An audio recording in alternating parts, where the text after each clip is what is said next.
The great attraction now for the traditional Mass is people are discovering the spirituality and the beauty, the dignity of the old rite of Mass, and they're becoming attracted to that. The phrase that came to my mind was, Adem quilitificat juventutem meam, to God who gives joy to my youth. Here we have this wonderful Mass of antiquity, going back 1,500 years and more. This ancient venerable rite, I think, as the Holy Father called it. And yet, every generation experiences it anew to themselves, fresh to themselves. And the phrase that came to my mind was, it is the Mass of eternal youth. In os vobiscum, et cum spiritu tuo, sequentia sancti evangelii, secundum Lucam. Gloria tibi, Domine.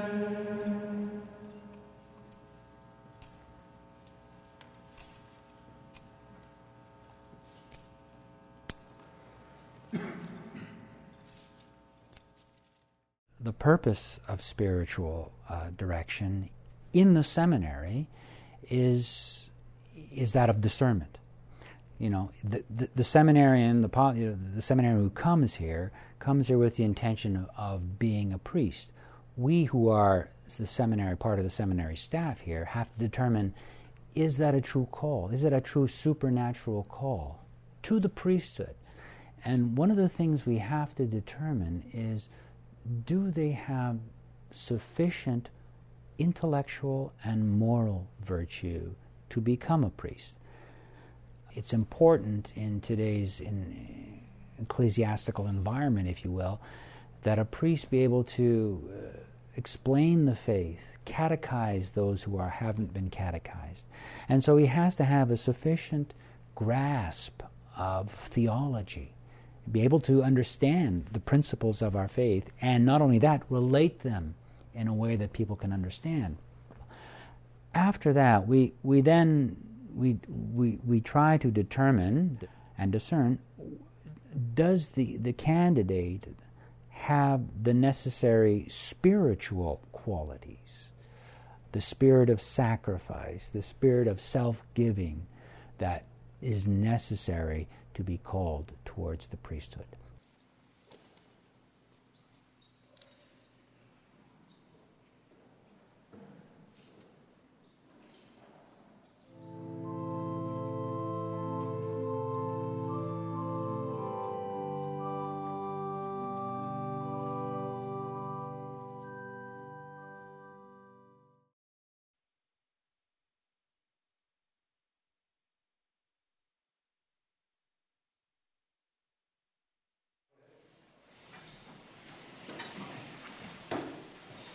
In nomine Patris et Filii et Spiritus Sancti. Amen.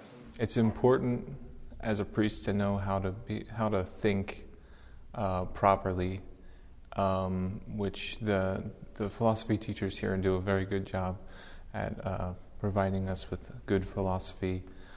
And then they also go into the philosophies that are out there today that are off track with reality. And as a priest, it's important to know what other people are thinking these days and how they're in error. Nowadays, men live with so many contradictions in their own minds, and they don't seem to have a difficulty with that, in part because we have lost that art of reasoning. Sometimes we joke that the seminary is a bit of a bubble, and it is, but I think it's a bubble in a good sense, that it's a place where very clean air is breathed, and that clean air is not only in terms of the spiritual life, but also in terms of intellectually, where there is an understanding that there is such a thing as objective truth, and man is made to know and to seek that truth. Here at Our Lady of Guadalupe Seminary, as you may know, the Fraternity of St. Peter is very much committed to a Thomistic philosophical background. We have a larger academic program that goes beyond philosophy. And so by the time a seminarian completes his 7-year stint here, I feel very, very confident in saying they are as well educated as any young man educated anywhere on that planet. St. Thomas's theology, his philosophy, his theology, is the foundation of all that we study here. That foundation is very much part of the Church's patrimony. The Church has always commended St. Thomas to seminarians, continues to do so even to this day, because the Church has realised the solidity of St. Thomas's thought, because it is grounded in the way things are.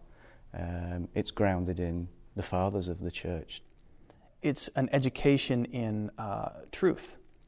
It is what, in 28 or 30 years of living in the world, being in the Marine Corps, and I went to the U.S. Naval Academy and got an engineering degree.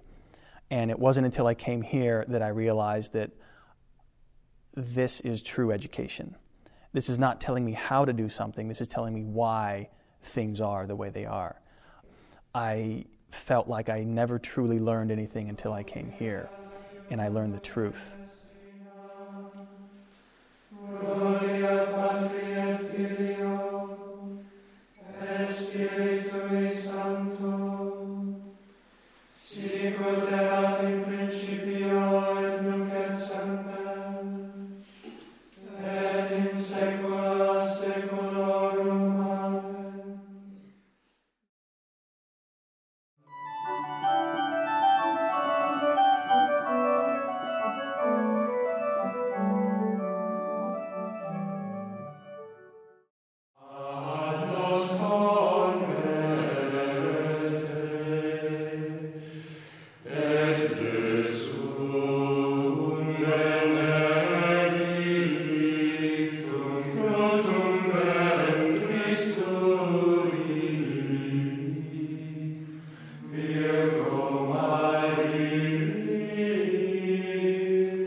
I quickly came to Gregorian chant as a nearly essential element to contribute to the aesthetic, to the spirituality of the Mass.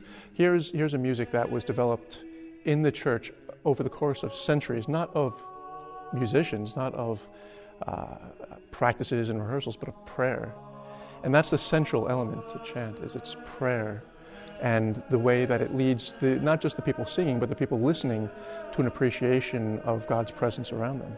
And especially when that takes place in the context of the liturgy, then all of a sudden you have this very powerful medium, music, at the service of prayer to lead people to the realities of the altar.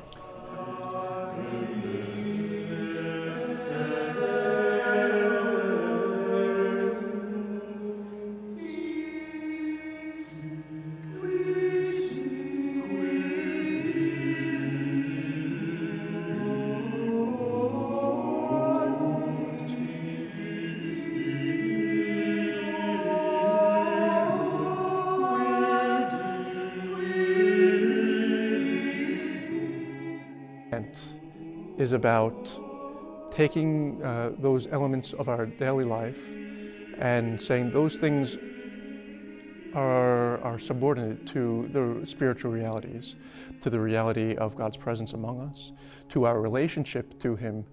Chant in the fraternity is it's sort of like hand in glove. We've had so many fantastic chant directors throughout the years at seminary here. We have chant lessons twice a week. The Schola meets very regularly, and every week we have 3 masses, which chant is employed in order to complement the liturgy.